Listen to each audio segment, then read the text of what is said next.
Salut tout le Oh là monde! là, je m'enjaillis à mort devant Giancarlo. Tu m'as régalé, Thomas. Ça va quoi, Robin? Ça Comment tu va et vas? toi? Ouais, Content ça de, va, de, hein. de parler des MLS? Ouais, content de te retrouver, content de retrouver les viewers et tous ceux qui verront le replay sur YouTube, hein. Et puis content de parler de la MLS. On s'est absenté un petit moment, donc là, on va revenir en force, on va revenir comme il faut. Exactement, on va préparer un peu la venue de Lionel Messi, forcément tout le monde le sait. Euh, donc MLS Show de la Week 23 au programme. On va parler un peu de Mercato, on va parler forcément del Trafico, hein, le match, le derby entre les deux Los Angeles. Et enfin, on va parler aussi de Orlando face à Toronto et surtout du projet Toronto qui est un peu mis à l'arrêt, on va pas se mentir, qui est un peu un échec, qui a une saveur un peu italienne, mais tu sais, les pastas qui Ouais, sont mais pas cuites, qui sont elles sont coupées. pas cuites. Voilà, les pastas coupées, Ils sont voilà. pas... Et chose qu'il faut pas faire, tu vois. Parce que c'est vrai, on coupe pas les pattes, c'est une dinguerie de faire ça. Exactement. Parole d'un Italien. Bon, Thomas, on va lancer tout de suite maintenant sur le mercato, hein, sur les news qui viennent d'arriver.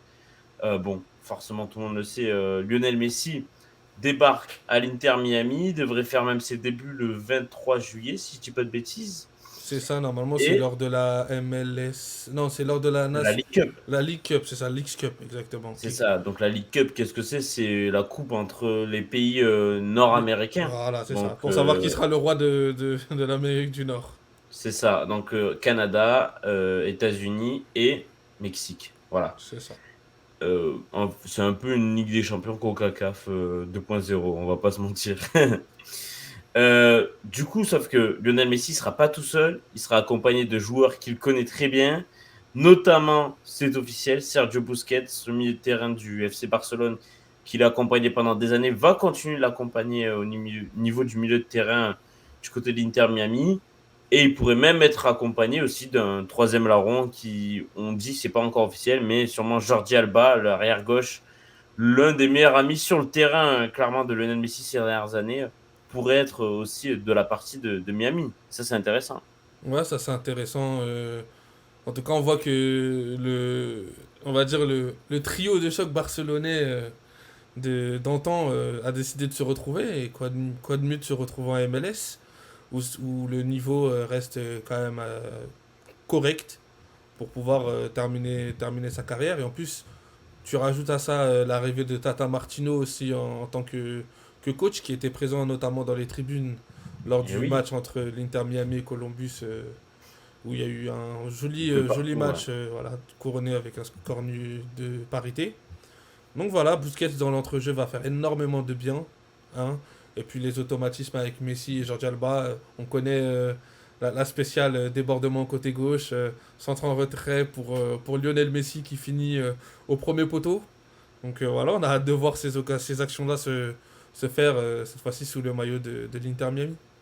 C'est clair, on a hâte. Et puis, mine de rien, c'est quand même trois joueurs genre, dont notamment trois Catalans, dont un qui est catalan d'adoption. C'est quand même fou de se retrouver les trois Catalans, on va dire, parce que bon, Lionel Messi il est arrivé à l'âge de 13 ans en Catalogne, donc bon, on va pas se mentir que c'est quand même un Catalan quand même désormais. Et les trois Catalans sont, ouais, se retrouvent sous le même maillot à l'Inter Miami, c'est une belle histoire. On va parler d'autres joueurs de ce mercato, notamment Timo Pukki, le joueur finlandais, l'attaquant phare de la Finlande ces dernières années, et de Norwich notamment, qui a enfin décidé de quitter Norwich. Après, je pense qu'il en avait marre de faire l'ascenseur ces dernières années. Ouais. Et il s'est vu proposer, il me semble qu'il a 33 ou 34 ans, un beau pont d'or et une belle passerelle pour le, les États-Unis, la MLS, et il arrive du côté de Minnesota United, où il sera joueur désigné, c'est ça? C'est ça, ouais. Joueur désigné, comme tu dis, Timo Pukki, c'est un joueur référencé quand même en Europe, qui a réussi à faire de très jolies saisons en Première Ligue avec Norwich, ou alors en Championship en deuxième division. Arrivé à Minnesota, ce sera le joueur clé, le joueur capable de finir les actions. On le dit souvent ici dans les MLS shows. MLS, il te faut avoir un bon gardien et aussi, il te faut avoir un attaquant capable de mettre les occasions au fond parce que c'est des matchs qui sont souvent ouverts avec beaucoup d'occasions de but. Donc c'est l'efficacité qui fait la différence. Et là, Minnesota pourra maintenant avoir un attaquant d'un niveau supérieur et qui pourra, pourquoi pas, leur permettra d'aller mieux Mm. et d'engranger le plus de points possible.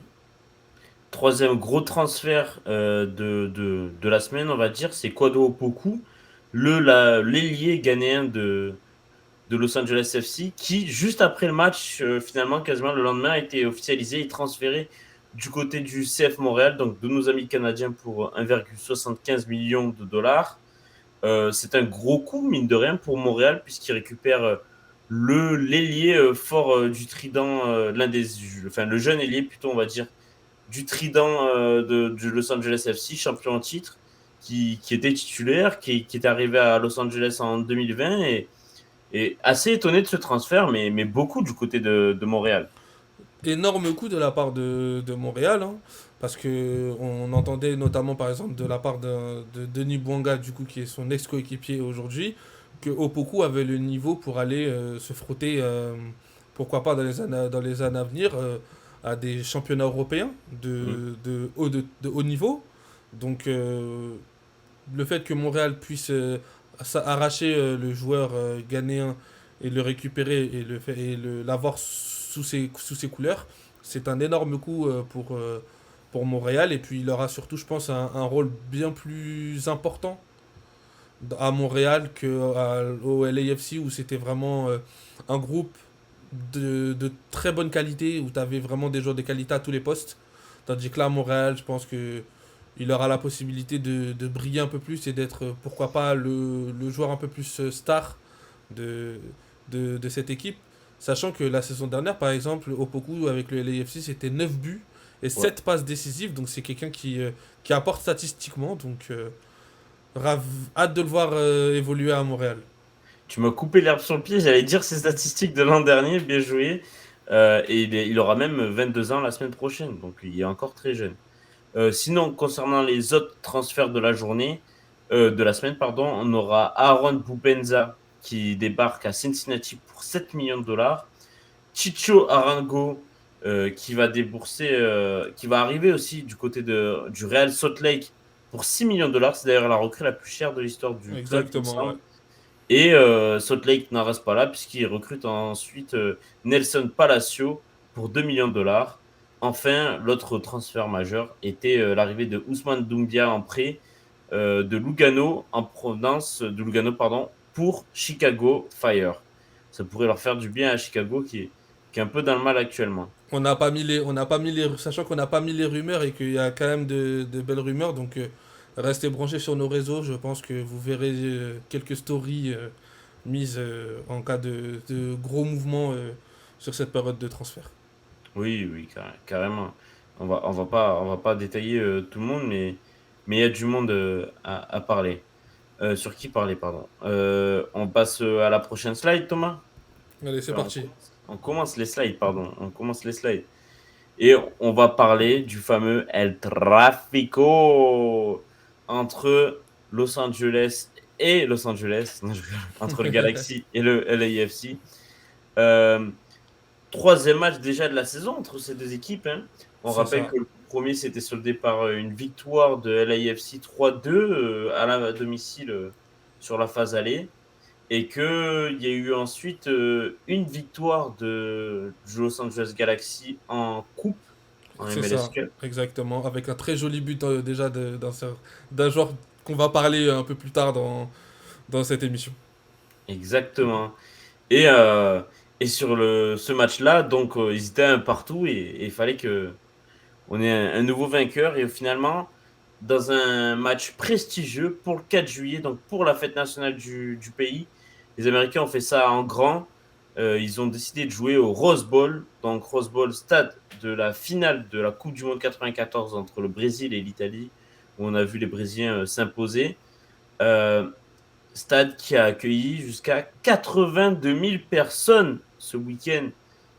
Non, cette semaine plutôt même. C'était assez. C'était cette nuit là, c'était la nuit dernière, hein. Ouais, voilà, ça, la nuit de mardi soir. Ouais, c'est ça. Phénoménal, juste phénoménal. 82 000 personnes, record de l'histoire de la MLS pour un match. Le président match était le match d'ouverture de Charlotte pour leur match, leur premier match à domicile En l'an tant que dernier. nouvelle franchise, ouais, en C'est tant que ça. nouvelle franchise. Parce qu'ils jouent actuellement au stade de Charlotte des Carolina Panthers et qui est un stade de football américain où il y avait eu 77 000 personnes dans le stade. Donc c'est assez incroyable. Et Ouais, d'ailleurs, même si Charlotte ne remplit plus 77 000 personnes tous les week-ends, ils sont quand même à 30 000 personnes, ouais, ce qui est c'est incroyable parmi hein, les plus belles ambiances du championnat, hein, clairement. de MLS. On est d'accord. Bon, pour parler de Los Angeles, des deux Los Angeles, on peut voir sur les statistiques que c'est Los Angeles Galaxy qui était en tout cas qui avait le plus de possession, qui avait le plus de passes, mais qu'en termes de frappe, c'était pas ça. C'était Los Angeles FC s'est procuré plus d'occasions en tout cas. 17 tirs à 11, 8 tirs à 6 cadrés et plus de IG. Et pourtant, c'est Los Angeles Galaxy qui l'a emporté. Toi qui as vu le match, qu'est-ce que tu peux nous en dire de ce match-là? Ouais, déjà par rapport aux stats, on va dire que c'est un peu faussé parce Traître. que ouais, c'est un peu traître parce qu'au final Los Angeles et le LAFC a beaucoup tiré en étant mené pour essayer de revenir d'essayer d'arracher le match nul où on a eu énormément d'occasions en fin de match, hein, où le l'AFC a poussé pour essayer Et oui, c'est d'accrocher ça. le match nul. Mais sinon, j'ai trouvé sur la rencontre que déjà, c'est l'un des meilleurs El Trafico que moi j'ai vu, en tout cas depuis quelques temps, hein, en termes même de niveau de jeu, en termes d'électricité, d'ambiance, de qualité de jeu tout simplement, hein. On avait un Galaxy qui était pourtant qui reste quand même un des mauvais élèves du championnat, qui est en Oui, difficulté avec tous ces soucis, que ce soit structurel d'une part, sur le terrain également avec une crise, avec beaucoup de joueurs blessés, des absents, etc. ils sont que Et 13e même de la conférence Ouest, c'est hein. pour ça, et ben sur ce match-là, ça s'est pas vu. Et c'est ce qui fait la force d'un derby, hein. On C'est sait très ça. bien que les derbys sont capables de transcender des joueurs, et c'est ce qui s'est passé du côté du Galaxy. Quand je reprends par exemple un Douglas Costa qui fait un très très très bon match sur son côté gauche, qui est remuant, qui arrive à faire de très belles différences, et qui fait notamment une superbe ouverture dans l'extérieur du pied sur l'action qui mène au Tyler but Boyd de...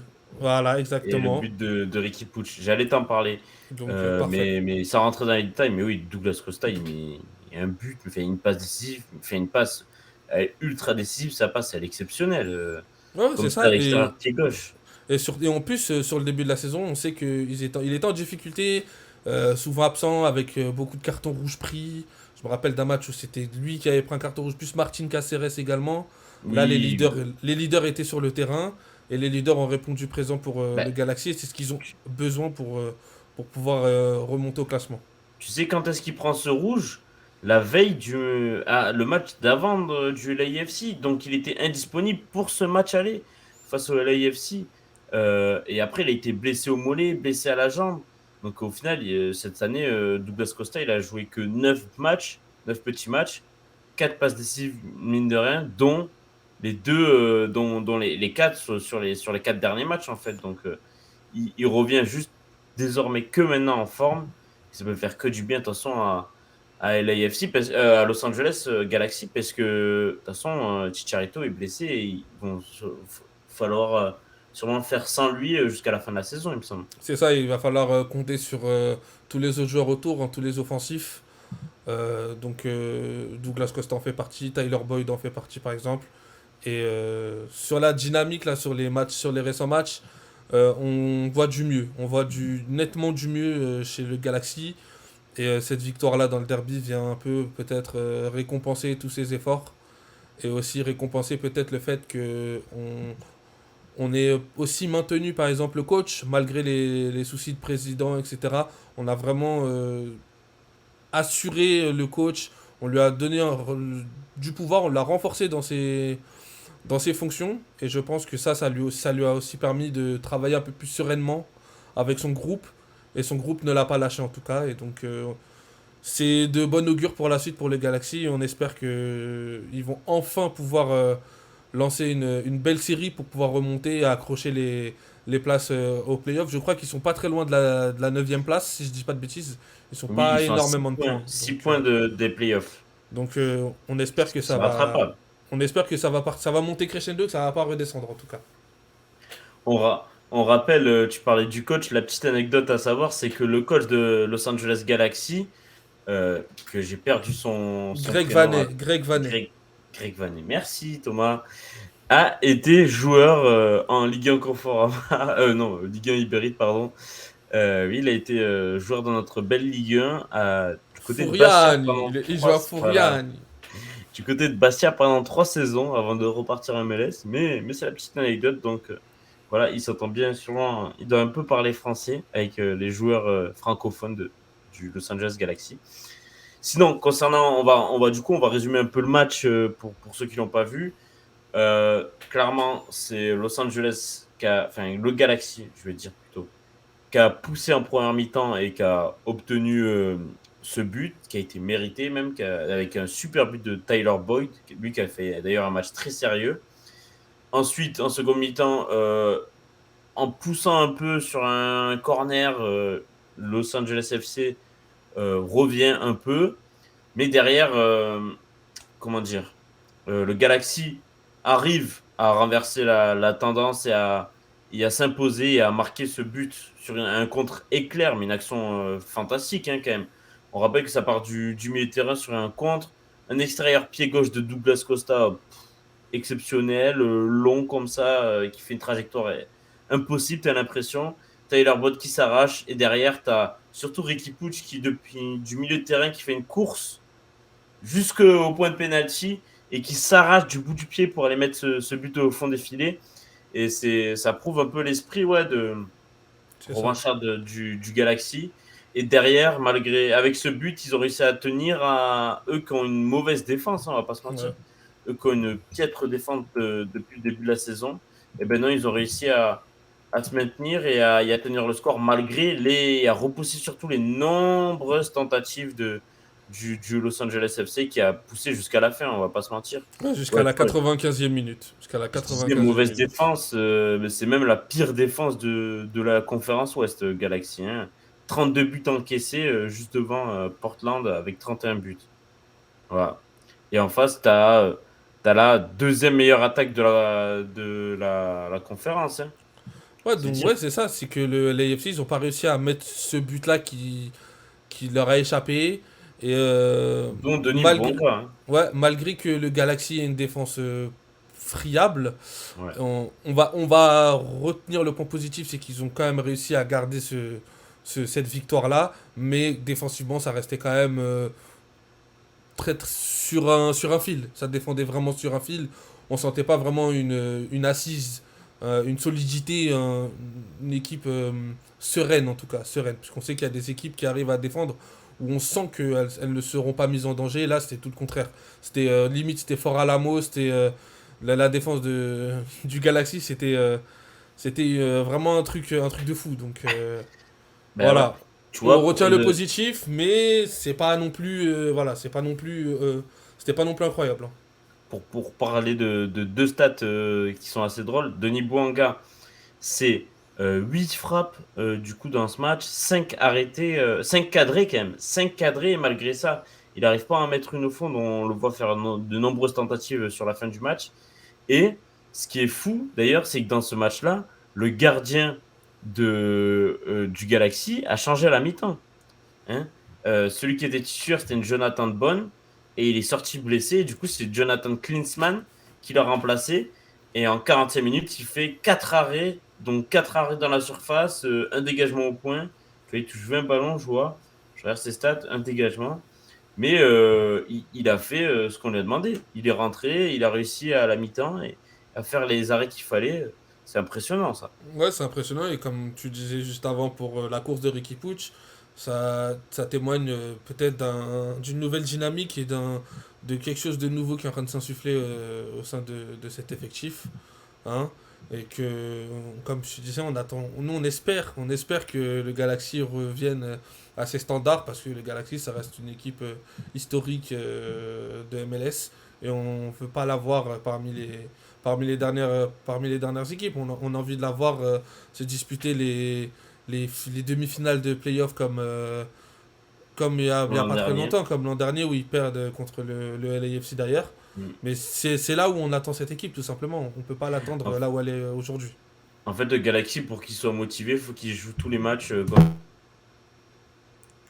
Attends, je crois que t'as eu un souci de micro. Oh, je t'entends pas, Romain. Je crois que t'as eu un problème de micro. Regarde si ton micro, il... Attends. Tu m'entends? Ton micro, je crois qu'il a eu un... J'ai entendu un bruit dans ton micro. Ton Yeti, ton micro, ton Yeti, je crois qu'il a eu un souci. Non? Je t'entends toujours pas.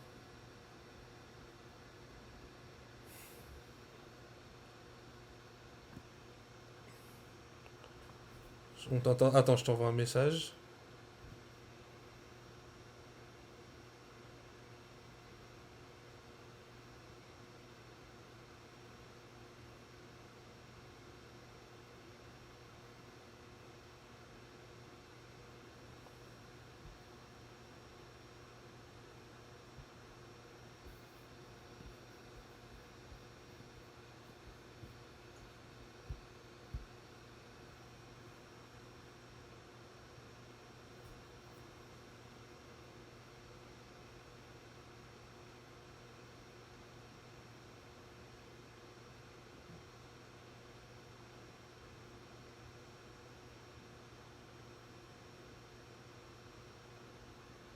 Alors, je crois qu'on a un petit souci. On a un petit souci micro. On va essayer de régler ça. Je crois que le micro de Romain, il a eu un petit problème. Attendez, on va voir.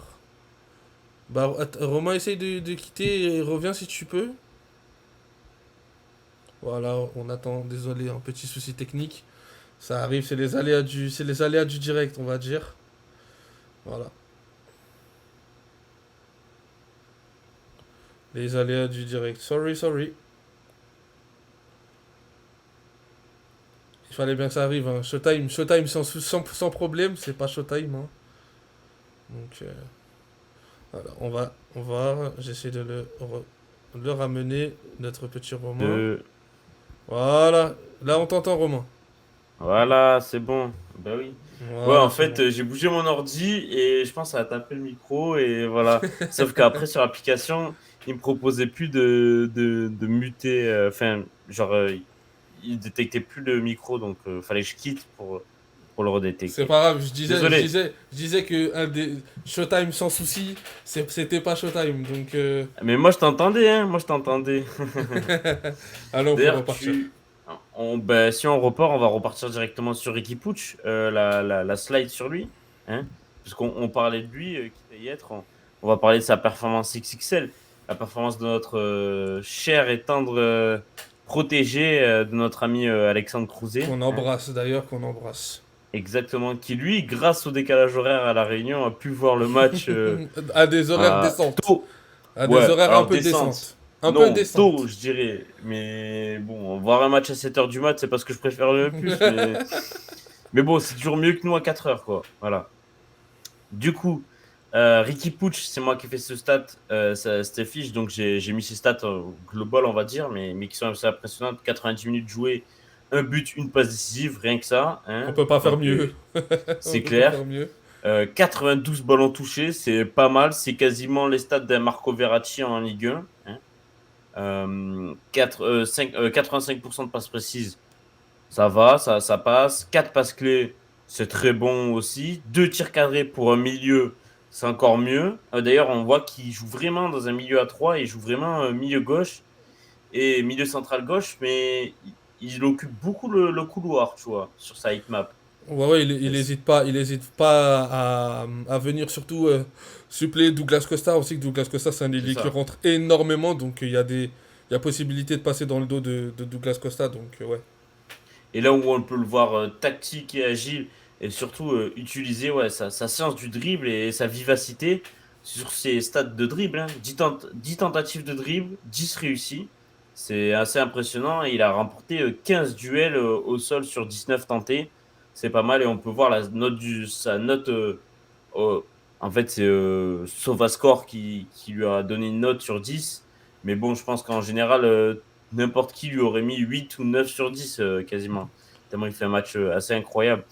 Non, Ricky Puig, au final, on voit bien que c'est son équipe maintenant. Et que c'est plus l'équipe de Chicharito, Douglas Costa. C'est vraiment son équipe, c'est lui le leader, c'est lui le héros de cette équipe, c'est lui qui porte l'équipe et qui s'éclate en tout cas dans cette équipe quand elle a envie de jouer, par contre. Ouais, Mais c'est lui, ça. il est toujours performant en tout cas. Non, ouais, c'est ça. Lui, en fait, il a toujours eu une base de performance toujours plus que correcte, voire bonne sur la saison. Malheureusement, il arrivait peut-être moins à diffuser. Hmm. Il n'arrivait pas à diffuser sur ses coéquipiers, à donner, tu vois, cette énergie qu'il est capable de donner. On sait très bien que bon, c'est un milieu très technique. On sait, bon, c'est l'école Barcelone, donc on connaît les qualités du joueur C'est techniquement. ça. Mais moi, ce qui me réjouit le plus, c'est de voir son côté gagnant. J'ai l'impression que dans les gros matchs, dans les grosses oppositions, en tout cas avec le Galaxy, dans les derbies, il est jamais passé au travers. Et au contraire, ça a été souvent lui qu'on qu'on retirait en premier en fait. C'était le premier Hmm. nom qui sortait. Ouais. Il est capable aussi de maintenant d'être décisif. Hein. On sait que c'est important pour les milieux aussi quand même de stater, de stater aujourd'hui. Il state. Euh, Tous les ballons passent par lui. C'est vraiment la boussole de son équipe. Hein. On sent que ses coéquipiers ont une confiance aveugle en lui. Et lui, il arrive à les mettre en orbite. Par exemple, moi, j'ai le souvenir d'une action en début de rencontre où il réussit à envoyer un sorte de petit ballon extérieur du pied piqué au-dessus du défenseur pour Douglas Costa, qui est subtil, qui est magnifique, c'est subtil, c'est magnifique. J'ai aussi l'image de la course comme tu as raconté, pour aller finir cette action. Euh, Oui, il fait une course de 60 mètres presque pour aller finir en action du bout du pied, quoi. Il y a que lui. j'ai aussi le souvenir sur le début de l'action du but de Tyler Boyd, où c'est lui qui écarte. Il écarte sur le côté droit du coup sur Tyler Boyd avant que Tyler Boyd se retrouve à prendre position de frapper sur la gauche. Mais c'est lui qui initie le mouvement au début en le décalant sur le côté droit. On voit aussi sa rage dans la célébration. On voit aussi ce côté leader quand, par exemple, lors du derby en coupe, où c'est lui qui inscrit un but incroyable, qui fait sa célébration en montrant le maillot, qui va s'embrouiller avec Chiellini par exemple. Non, Hmm. franchement, c'est des attitudes de De Ricky Puig leader.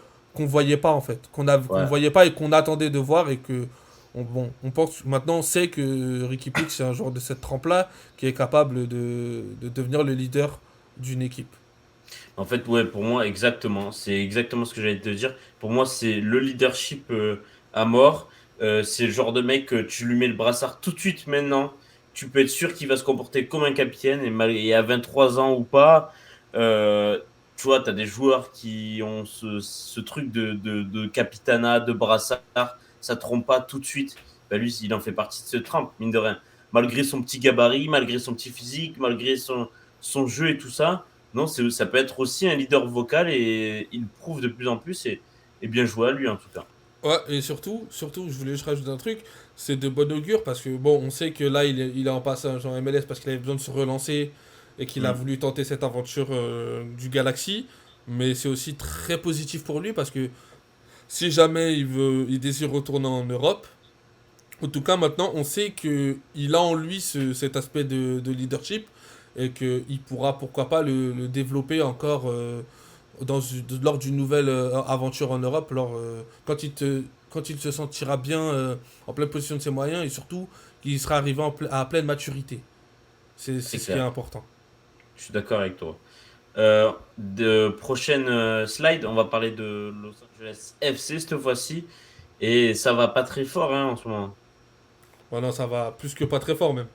C'est très compliqué pour le Los Angeles FC parce que depuis la finale de Ligue des Champions CONCACAF, t'as gagné que deux matchs. T'as gagné que 2 matchs sur 8. Hein. Et C'est ça. surtout, ta force offensive s'est enrayée parce que moi, je me rappelle du début de saison MLS du LAFC, c'était une équipe qui était capable, si elle était efficace, de t'en planter 5-6 par match, hein, notamment à Oui. domicile. Notamment à domicile.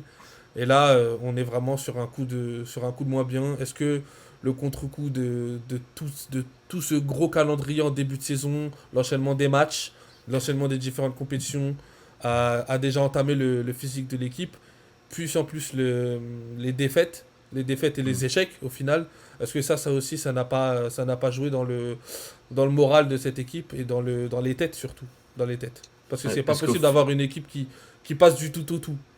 c'est ça. Au final, ils avaient tout et maintenant ils ont plus rien, limite, j'ai envie de te dire. C'est-à-dire que ils étaient premiers de la MLS, ils étaient encore en course dans la MLS Cup, ils étaient encore en course, ils sont allés jusqu'en finale de la Ligue des Champions CONCACAF. Au final, ils perdent en finale, ils perdent derrière en coupe contre leurs rivaux et derrière, ils n'arrivent plus à gagner un match de championnat. C'est assez compliqué. Et en plus, surtout qu'ils avaient 3, 4 matchs de retard sur C'est ça. Saint-Louis qui était devant eux. Oui, c'est ça, Saint-Louis. Oui, C'est ça, Saint-Louis. oui, oui, c'est ça, oui. Et on se disait, oui, bon, tranquille, ils ont que 2, 3 points d'écart, ils vont pouvoir les rattraper, tout ça. Et au final, pas du tout. Ils ont enchaîné les défaites et ouais, 5 défaites sur les 8 derniers matchs. C'est énorme. Après, dont 3 sur les 3 derniers. Après, bon, attention, c'est encore LAFC. Ils vont avoir la League Cup, pourquoi pas, pour se relancer. Ça peut être intéressant pour eux. Il y a le mercato qui arrive, ils peuvent encore continuer de recruter. Et puis bon, c'est les champions en titre. Et je pense que bon, qu'ils soient premier ou troisième, euh, ils font partie quand même qu'on appelle ça, du classement des autres. Tu vois, c'est vraiment ils sont au-dessus des autres. C'est les 3 meilleurs de la conférence Ouest. C'est vraiment genre eux et puis les autres après. Et je pense qu'ils ont cette âme de toute façon de champion et que en playoff, ils pourront faire la différence, c'est sûr. Sur les matchs directs, couperés, de toute façon, maintenant, il y a même des matchs, les premiers tours, il y a des matchs aller-retour. Donc, s'ils merdent sur le premier match, ils pourront se rattraper à domicile. On sait que c'est des machines. Ouais, est-ce que c'est pas mieux pour eux d'arriver dans ce. Peut-être sur la fin de saison avec un statut D'outsider, ouais, tu veux dire, un peu ouais. moins de favori de l'équipe à Ouais. abattre, d'avancer un peu plus en discret, en sous-marin. Est-ce que c'est pas le mieux, hein? Peut-être que le côté leader, le côté favori, le côté euh, exigence, Hmm. sur-exigence même, est-ce que cette équipe est capable de l'assumer? Ça à voir, ça à voir. Mais en tout cas, au vu des individualités qui composent l'équipe et des joueurs de qualité, on sait très bien que cette équipe peut se remettre sur les bons rails à tout moment. Il suffit d'un match contre une équipe avec un gros score. Et puis la machine peut repartir. Surtout que Carlos Vela, je le vois pas jouer ces derniers temps. Je sais pas s'il est blessé, mais je l'ai pas, j'ai pas le souvenir de. Bah, il a joué le dernier match, hein, par contre. Ah bah tu vois, j'ai pas le, non non, j'ai pas, j'ai Je vérifie, l'impression. hein, je dis pas de bêtises, mais il a En joué, tout, hein. en tout cas, Oui, il a joué, il était en pointe. sa gestion, elle est un peu plus elle est un peu plus, il est un peu plus managé, on va dire, hein. Il va y avoir le retour de Stipe Biuk qui va être titulaire, non? Côté droit, je pense. Bah ouais, du coup, bah, il a été pris pour ça surtout. Il a été pris pour ça. On sait que c'est un joueur avec énormément de promesses derrière lui. Donc à voir s'il va il va réussir à prendre cette place que Opoku laisse libre désormais, ou est-ce qu'ils vont pas acheter un joueur en plus, hein, parce qu'on sait que depuis que Gareth Bale est parti, ils ont encore une place en tant que pour un joueur désigné, hein, supplémentaire. Donc à voir est-ce qu'ils vont se servir de ce spot-là pour aller chercher peut-être un joueur de très haut niveau. Ça peut être lourd pour concurrencer, pourquoi pas, l'Inter Miami et prouver que eux sont encore là, tu vois. Ça peut être sympa. Prochaine slide, et du coup, on va terminer sur ce match-là avec Denis Bouanga. Hein, forcément, on a parlé Carlos Vela, mais aussi Denis Bouanga. On aime le mettre en lumière quand tout va bien, mais aussi on aime bien le mettre en lumière quand ça va moins bien, tu vois. Malheureusement, c'est le cas. Il avait fait un départ tonitruant et on en faisait notre favori pour le titre trophée de MVP. Attention, hein, c'est pas encore fini, il peut se rattraper. Mais va falloir se remettre au galop en tout cas et se remettre sur. Faut pas se reposer sur ses acquis parce que Denis Bouanga, sur ses 7 derniers matchs, c'est un seul but hein, contre Whitecaps de Vancouver dans une défaite. Euh, alors que sur les 8 matchs précédents, avant, il était sur 8 matchs, 8 buts. C'était un rythme infernal. Au total, cette saison, il est sur 11 buts quand même en championnat, 7 buts en CONCACAF, en Ligue des Champions. Donc, comme quoi, il était scoreur, il était sur un rythme ouais, d'enfer dès le début de la saison. Et bon, maintenant, hein, il accuse le coup, je pense. Hein. Il a tellement je dirais pas surperformé, mais il a performé comme il fallait. Mais forcément, bon, des fois, t'accuses le coup d'un moment. Ouais, non, Mais c'est bizarre parce que lui va moins bien en même temps que l'équipe, tu vois. L'équipe va moins bien et lui va moins bien. Alors, je sais pas, est-ce que c'est à cause de lui que l'équipe va moins bien ou à cause de l'équipe que lui va moins bien, tu vois. C'est peut-être un tout. Non, bah, moi je pense que il accuse le coup tout simplement et que ça montre aussi son importance dans le collectif et dans les performances du LAFC. Si, si Bouanga va bien, le LAFC va bien. Si Bouanga va un peu moins bien, le LAFC va moins bien. Hein. Et puis, qu'est-ce que je voulais dire d'autre? J'ai oublié ce que je voulais dire. Sur Bouanga, Ouais, je sais qu'est-ce que je voulais pas. dire? Euh, Petit... ah oui, voilà, c'est ça. Ce qui est encourageant pour Bouanga, c'est qu'en fait, il continue à se créer ses occasions. Il continue à avoir des occasions. C'est pas comme un attaquant qui est en panne totale de buts, mais qui n'arrive pas du tout à se créer d'occasions et il n'arrive pas à tirer au but. Lui, dans ces matchs-là, dans ces matchs, il continue à se créer les occasions. Donc ça va revenir. Ça va revenir. Je pense que c'est dans le cycle de la plupart des attaquants. Hein. Les attaquants c'est seuls les attaquants de très très très haut niveau qui arrivent à rester constants sur une saison entière comme ça avec de telles statistiques. Lui, Bouanga, je pense que là, il est juste dans un coup de moins bien.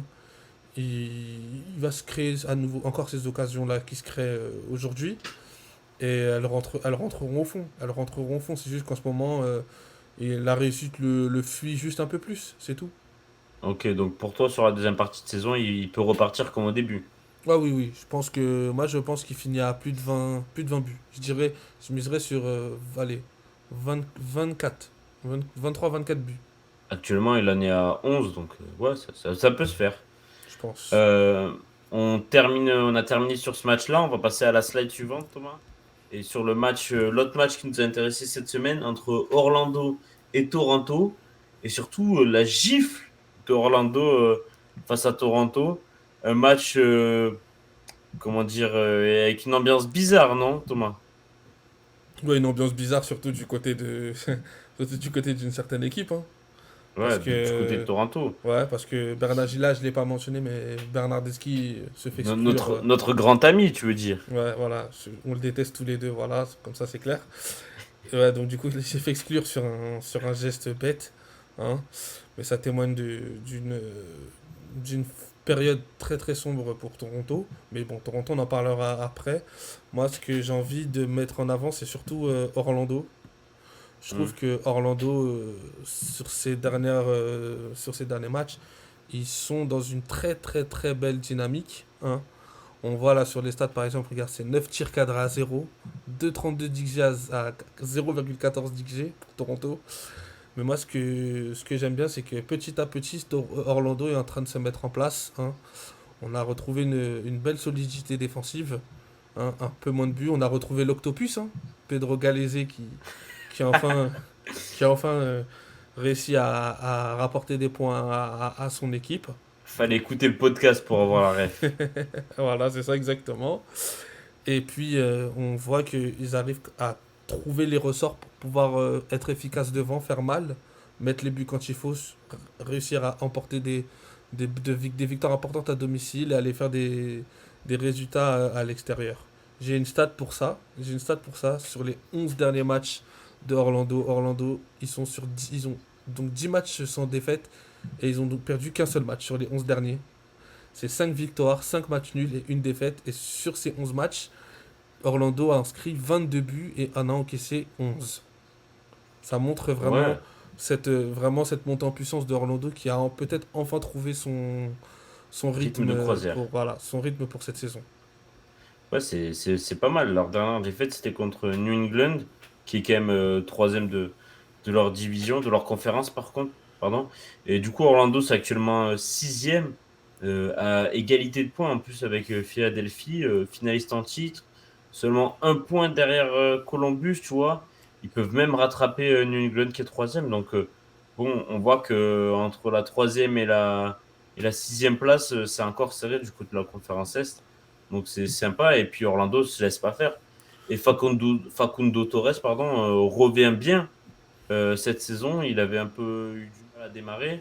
Et cette saison, on voit que c'est quand même 18 matchs, 7 buts et 3 passes décisives, dont 1, 2, 3, 4, 5, 6, dont 6 buts sur les 1, 2, 3, 4, 5, 6 derniers matchs. Voilà.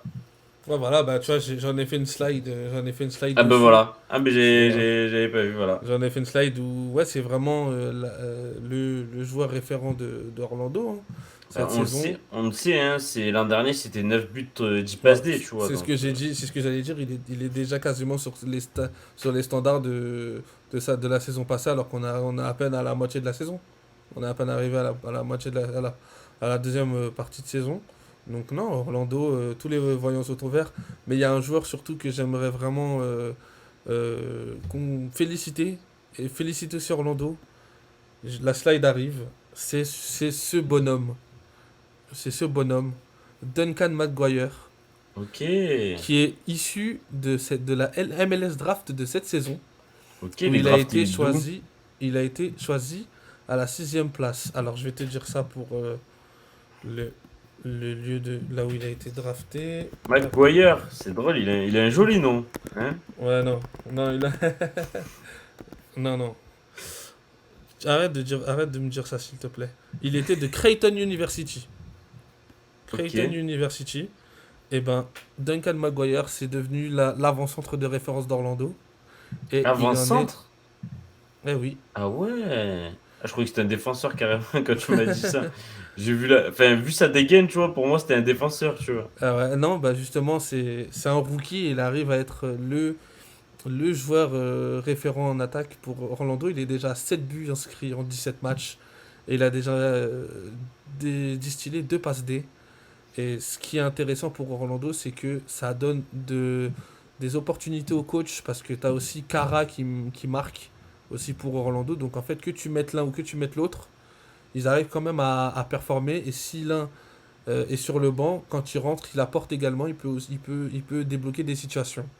Donc tu mets ça tu donnes ces deux attaquants-là à un joueur comme Facundo Torres qui est capable d'être décisif et de donner des bons ballons, bah forcément, t'es efficace et ça explique aussi cette belle série de 11 matchs et le temps que ça a pu prendre, vu que c'est un joueur rookie qui a été drafté cette saison, donc le temps qui s'adapte au championnat, bah forcément, on voit aujourd'hui les fruits de son adaptation et on voit que Orlando a très bien choisi pour le coup. C'est clair. Ouais, super belle surprise, tu vois, que tu m'as sorti, Thomas. Je m'attendais pas. Merci pour cette belle découverte, belle petite pépite, clairement, on peut se le dire. Et puis, belle découverte pour Orlando, hein, de trouver ce joueur drafté en sixième position. Ça prouve que le scouting est toujours bon et que c'est quand même pas facile de récupérer un joueur qui sort de l'université, le mettre dans le grand bain comme ça.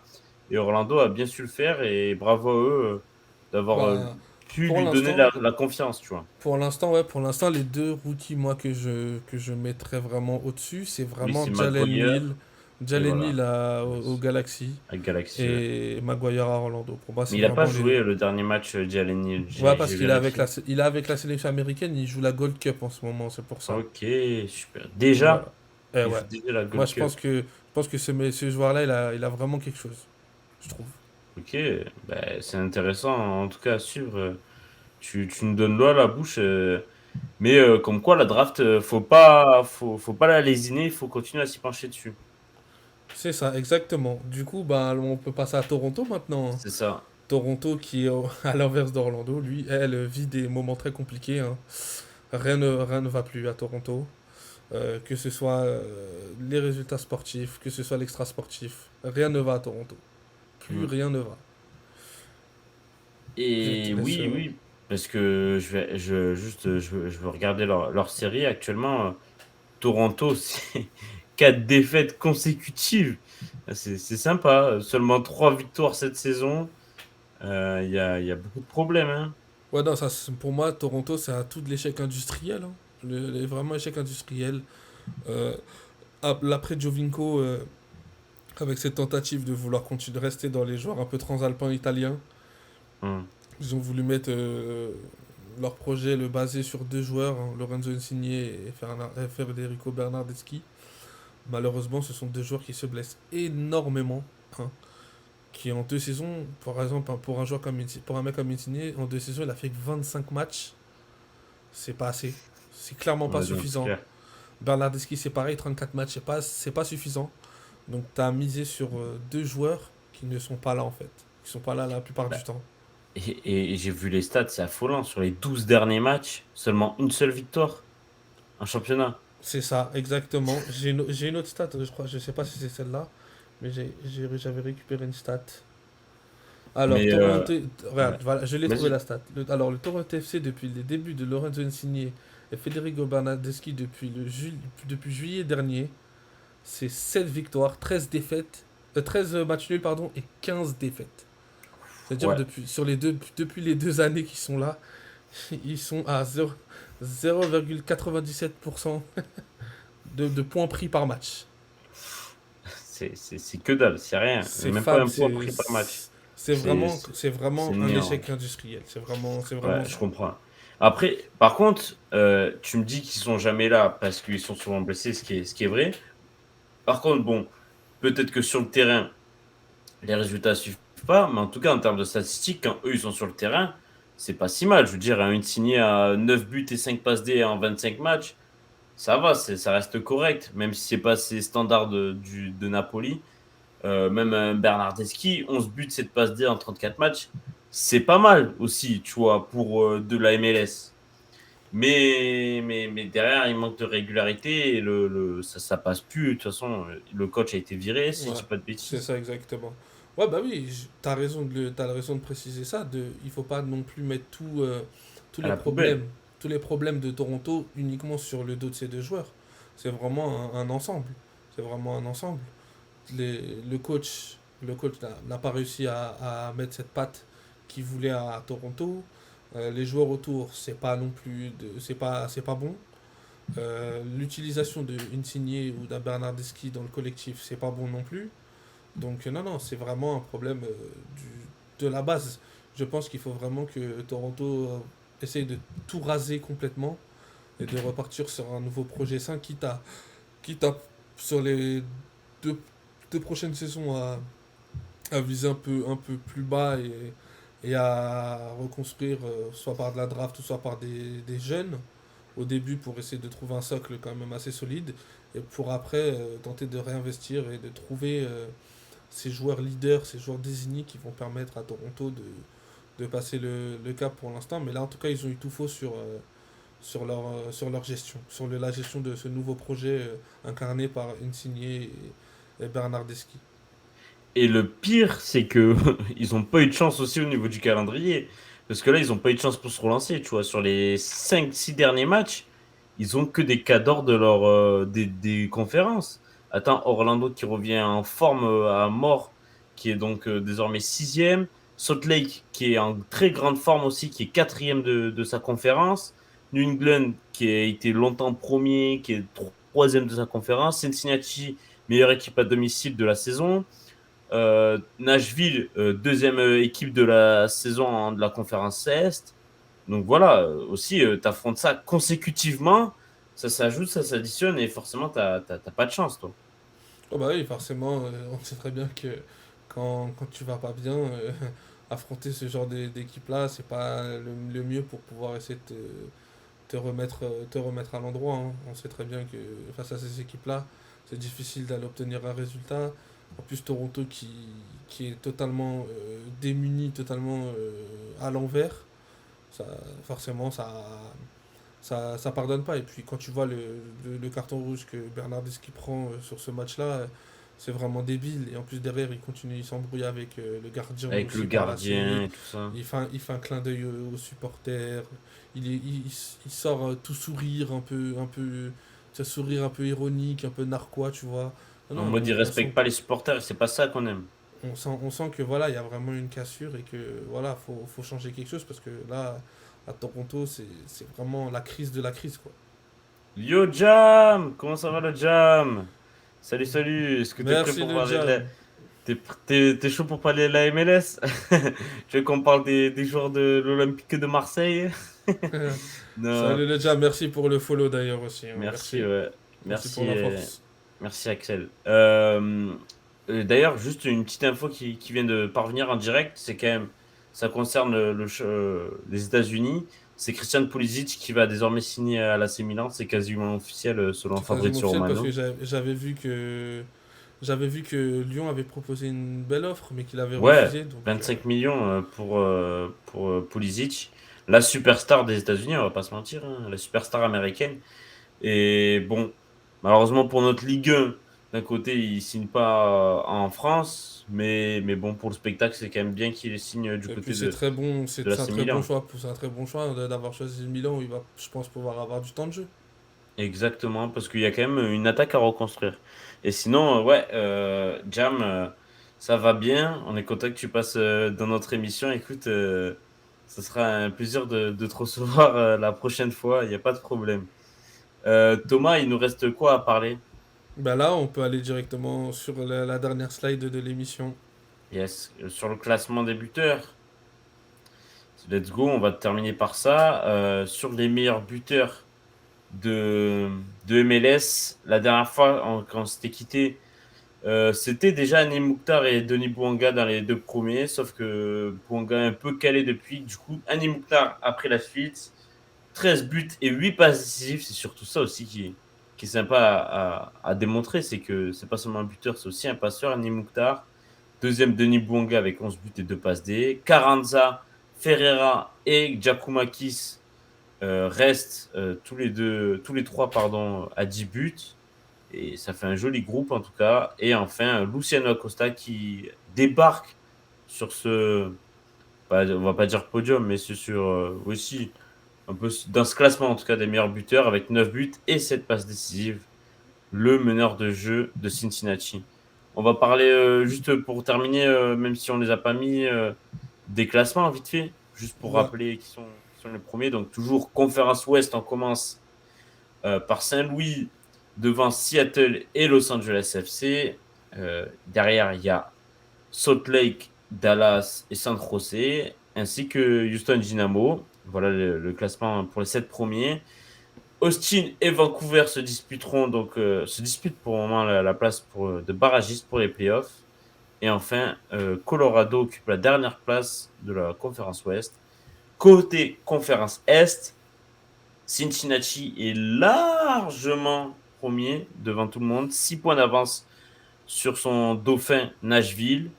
Ensuite, on retrouve New England, troisième, Columbus, quatrième, Philadelphie, Orlando et Atlanta se partagent les cinquième, sixième et septième places. Enfin, DC United et Montréal sont pour le moment barragistes. Montréal qui finalement fait une saison mitigée, mais revient bien par rapport ouais, à une ce qu'on avait saison, vu au tout début. il fait une saison un peu sous En les dents de radars, scie. mais voilà, il fait une Ouais. saison sous les radars un peu en soufflant le chaud et le froid, mais au final, on voit qu'ils arrivent à bien se positionner dans le classement, ils sont à la lutte.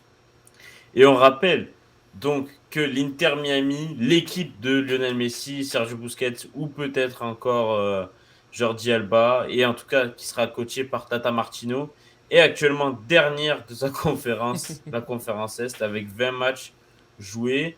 Comme quoi, le Mais dernier peut acheter Messi. Il peut prendre c'est Messi. ça, ils ont que 17 points, et ils ont 9 points de retard sur la première place de barragiste qui est donc d'ailleurs actuellement Montréal. Mais attention, on sait que rien n'est joué encore et que tout peut changer de toute façon avec un joueur comme Lionel Messi. Ils auront sûrement un peu de pression, je pense, Attention, avec parce que les stades remplis, mais bon, ça va ouais, être parce qu'en plus, stylé. en plus de Lionel Messi, tu fais venir Tata Martino, avec qui Martinez avait fait la saison incroyable avec Atlanta United, où il avait marqué 50 Exactement. buts. Vous 50 l'avez buts dans la fini saison. MLS. Voilà, MVP. c'est ça. Donc, Tata Martino X Martinez, peut-être le retour du duo, et peut-être enfin Martinez qui va continuer à empiler les buts avec un Lionel Messi à la passe. Il y aura beaucoup de connexions dans cette équipe et ça va être très sympa à suivre. Merci. D'ailleurs, pour conclure, tu sais quoi, on va un peu répondre à ce que nous a dit Ouais, Jam.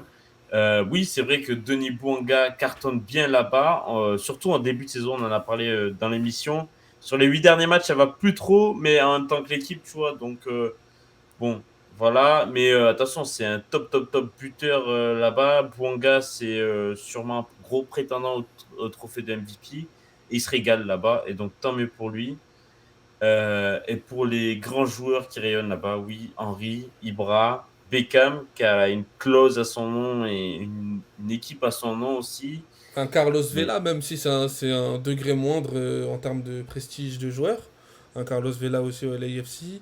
Et puis bon, maintenant, tu as quand même aussi énormément de jeunes joueurs aussi qui passent par comme la Ricky MLS. Puig, Voilà, qui viennent aussi tenter cette aventure de la MLS alors qu'ils auraient pu espérer un autre projet en Europe. Donc ouais, non, c'est toujours dans le cadre de développement du soccer là-bas et du championnat, hein, qu'on voit que le niveau commence à se rapprocher tout doucement déjà de la Ligue 2 en règle générale. Donc on est sur la continuité. On espère qu'avec des Messi, des Sergio Busquets, etc., bah, le niveau le niveau va global, augmenter. le niveau moyen des joueurs va augmenter en tout cas.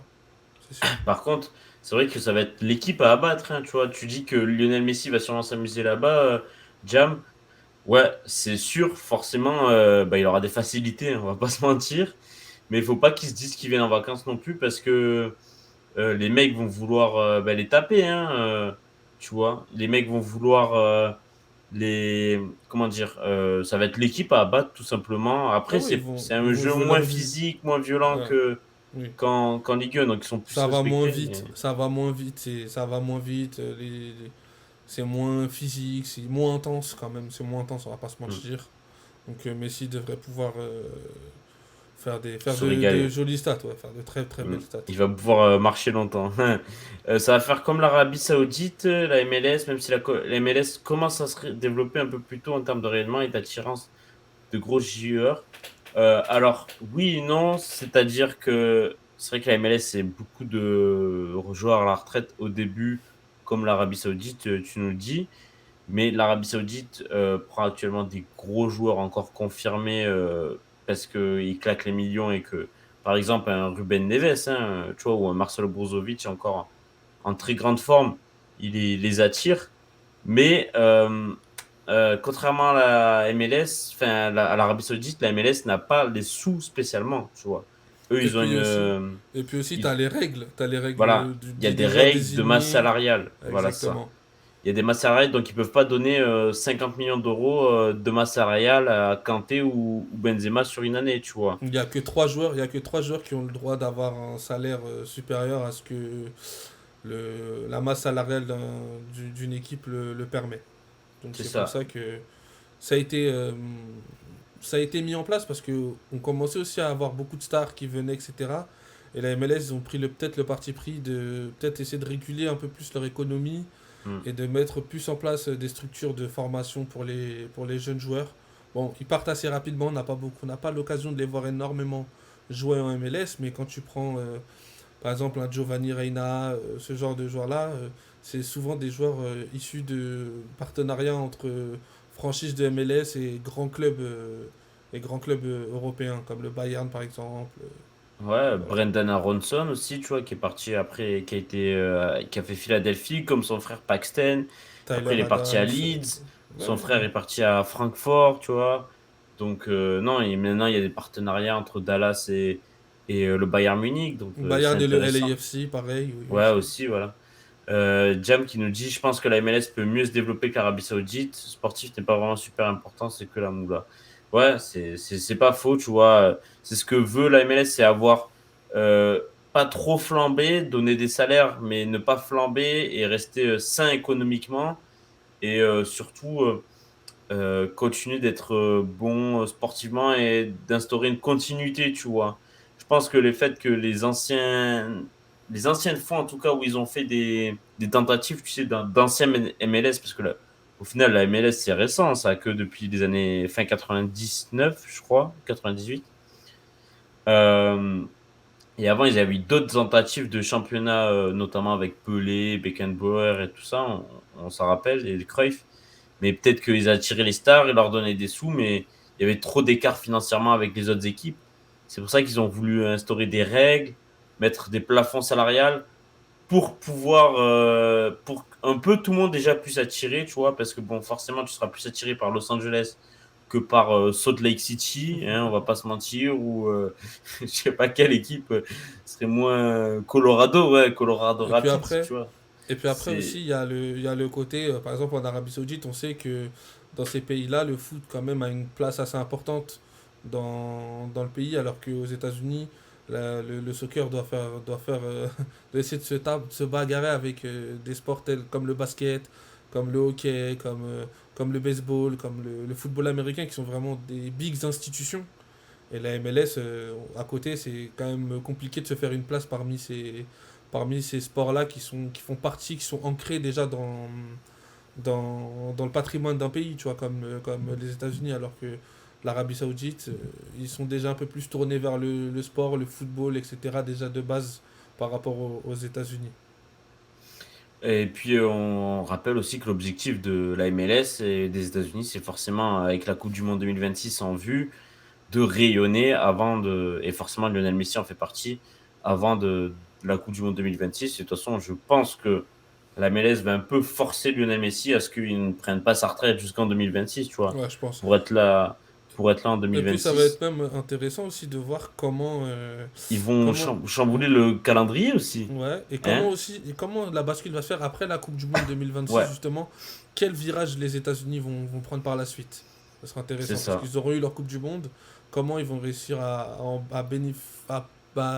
en bénéficier et à avoir les retombées positives sur leur championnat. C'est Mais ça. avec Est-ce plaisir, en tout cas, le qui. Jam, hein. Avec Ouais, plaisir, t'es le bienvenu. Si jamais tu veux échanger de MLS avec nous, on essaye de faire une émission une fois par semaine. En général, en débrief des journées. Donc, c'est avec plaisir que, qu'on te parle. exactement. Jam, tu résumes tout. Ouais, c'est clair, c'est avec plaisir de ce que tu nous dis. En tout cas, n'hésite pas à repasser. Et comme tu nous dis dans le dernier message, ça se développe de fou là-bas, le soccer, comme on dit. Pas mal de stades qui se créent avec une belle ambiance, expérience autour du supporterisme. Toi, notamment, qui est un ultra d'un club de foot français, tu connais, tu te passionnes surtout pour le supporterisme. Et tu as raison, notamment du côté de LAFC, par exemple, qui est un club récent, mais pourtant, il y a un côté très latino dans ce club-là. Et il y a un côté très supporteriste. On les voit faire des tifos de fou à chaque fois, Pareil, notamment lors pareil avec des gros Nashville. matchs de Pareil playoffs. avec Nashville, plus sur le côté un peu histoire musicale de la ville, etc. C'est ça. Donc, On non, c'est. a Austin qui est récent, mais qui a une grosse fanbase aussi. Forcément, Saint-Louis, qui est premier. Alors, c'est leur première année, tu vois, c'est une nouvelle franchise. Première année d'existence, ils sont premiers de la conférence Ouest. C'est assez incroyable. Ils ont même commencé par 5 matchs, 5 victoires, c'est C'est ça, ça, si ouais. 5 matchs, 5 victoires, et exact. c'est ce qui était le record pour une franchise nouvelle. Et qui c'est qu'on a d'autres Charlotte, qu'on en a parlé pendant l'émission. Charlotte, c'est simple, c'est premier match de leur histoire de la franchise, 77 000 personnes. Voilà, ils jouent dans le stade des Carolina Panthers de football américain, tu vois. Et bon, même s'ils ils font plus 77 000 personnes tous les week-ends, ils sont quand même à 30 000 personnes tous les week-ends dans un stade de football américain. C'est incroyable. Et c'est l'une des plus grosses affluences de MLS. Mais en vrai, c'est Au compte, intéressant, hein. C'est intéressant ce que tu dis, le jam. Franchement, ça peut être intéressant, nous, de notre côté, pour Showtime, de peut-être faire un dossier ou peut-être faire une sorte de petite enquête un peu sur ce côté-là, supporterisme et l'expérience que les franchises de MLS souhaitent faire à travers cet aspect du supporterisme. Ça Et peut être puis même, intéressant. tu sais que sur Apple TV, il y a des vidéos, des extras en plus sur les supporters, justement. Ça, c'est sympa ce qu'ils font sur les supporters, leur histoire et tout ça. Tu vois, avant le début de saison, j'avais vu quelques vidéos dessus sur certains clubs. Donc c'était sympa, tu vois. Par exemple, j'ai vu à Chicago, les supporters, ils avaient des bars spéciaux consacrés à leur club. Ils avaient une ambulance aussi, tu sais, j'aurais une ambulance parce qu'il y a une histoire avec le Chicago Fire, tout ça. Pardon, qui est l'ambulance. Une ambulance sur spéciale décorée aux couleurs de Chicago Fire, avec des barbecues géants. En plus, ils aiment trop les Américains avoir cette culture, ben, comme au football américain, tu vois, avant les matchs, ils viennent, ils font des gros barbecues géants devant le stade, ils Avec des se gros food réunissent, ils trucks et discutent. tout, etc. Ouais. Ben, on appelle ça, comment on appelle ça déjà? Le tailgate. Un Ouais. tailgate. Et ça, c'est cool, tu vois, ça, on n'a pas spécialement ça en France ou en Europe. L'influence quand même pour le football américain de termes de CBS qui se fait, ouais. Et tu sais quoi, on peut même regarder Affluence MLS, on en avait parlé sur un des Ouais, derniers sur Showtime. un des derniers MLS, on avait fait. Et Oui, d'ailleurs, le Jab, si tu veux t'initier à la MLS, nous on a sorti des petits podcasts sur chacune des franchises en de début de MLS saison, en ouais. début de saison. Donc si tu veux y prêter une petite écoute pour t'initier, en Te vrai, former, ouais. ça peut être intéressant. On retrace un peu l'historique de chacune des franchises. Alors là, j'ai le moyenne de spectateurs par cette saison par stade à peu près. Et le premier, c'est le Mercedes-Benz, mine de rien. Hein 45 000 non, non, si, c'est ça, hein, 45 000 personnes de moyenne dans ce stade qui peut en accueillir 113 000, mais 45 000 personnes de moyenne à Atlanta, c'est incroyable. Après, le stade, il est magnifique. J'avoue que moi, même si mon Non, mais équipe, elle oui, est ça nulle, c'est j'irai juste pour le stade. Hein. c'est un bijou de technologie. C'est un bijou de technologie. Exactement. Et en deuxième, tu vois, on avait raison. Charlotte, hein, deuxième saison en MLS, c'est déjà deuxième plus grosse franchise, 36 000 places. Le Memphis Stadium, Seattle Sounders, bah, forcément, Seattle, franchise historique. Nashville, 28 000 places. Los Angeles Galaxy, tu vois, même s'ils sont nuls cette année, 27 000 places. Cincinnati, qui est un club récent aussi, 25 000 places. Portland, Saint-Louis, 22 000 places, mais le stade, Il est écoute, c'est plein. simple. Saint-Louis, 22 500 places de capacité. Ils sont 22 423 par match. C'est une dinguerie. Bah, par exemple, juste, tu prends le dernier derby là, entre le Galaxy et le l'AFC au Rose Bowl Stadium, t'as 80 000 personnes dans le stade. Mm, Tu vois, donc. ouais. Et par contre, tu vois, ce qui est décevant, c'est Chicago qui est la plus faible affluence de la saison. 14 000 places de moyenne. Tu vois, ce qui serait énorme pour un bon club de Ligue 1. Tu vois, Ouais. 14 000 places de moyenne, ce serait sympa. Mais, mais aux États-Unis, leurs stades sont tellement grands. Après, les infrastructures, c'est pas les mêmes, tu vois. C'est Ouais, ça. ouais, ouais. Et puis, ils jouent quand même au Soldier Field, hein, le stade des Chicago Bears, qui fait 80, ouais, 70 000 places, je pense. 70 000, 80. Mais ils le réduisent à 24 000 pour la MLS. Mais tu vois, ils ont que 10 000 places, on va dire, de vide. C'est dommage. Alors que tu es quand même à Chicago, tu as une grosse infrastructure et tu as un gros stade. En plus, ils sont en train de le refaire même. Donc voilà. Bon, on va conclure sur ça. Hein. Ah oui. C'est quoi le stade avec le plus d'affluence en MLS? Du coup, c'est le. Alors, ça dépend si tu demandes la capacité ou Ou le celui taux qui a de le remplissage. plus de gros temps. Pardon, taux de remplissage. En pourcentage, je dirais Saint-Louis parce qu'ils sont à 99%, mais tu vois, c'est un stade de 22 000 places. Sinon, celui qui est le plus plein, vu le nombre de places, c'est Mercedes-Benz Stadium d'Atlanta, le fameux, tu sais, stade incroyable d'Atlanta, du Mercedes-Benz, où il y a, je redisais, attends, 53 000 personnes de moyenne, pour une capacité de 73 000. Donc il y a 20 000 places vides, on va dire, mais bon, 50 000 personnes dans le stade, c'est pas mal tous les week-ends. Hein. Pour Atlanta, qui est une grosse équipe. Mais en tout cas, ouais, le Jam, on essaiera de faire quelque chose par rapport à cette fan expérience en MLS. Je pense que ça peut être super intéressant. Bah, en vrai, ça fait quoi? 50 000 places, ça fait presque le Vélodrome, tu vois, et sur 73 000, le stade est plus grand que le Vélodrome, hein, en termes de places, tu vois, pour comparer. Donc c'est pas mal, hein. Voilà. Bon, ben vas-y, merci à tous les gars. Merci à toi, Thomas. Merci Et à tout le monde, merci à toi Romain, et puis vous retrouverai l'épisode en sur replay sur YouTube. YouTube. Sur YouTube. Yes, carrément. Allez. Ah ouais. Merci à toi, Jam. Vraiment, ça a été super sympa, ton passage.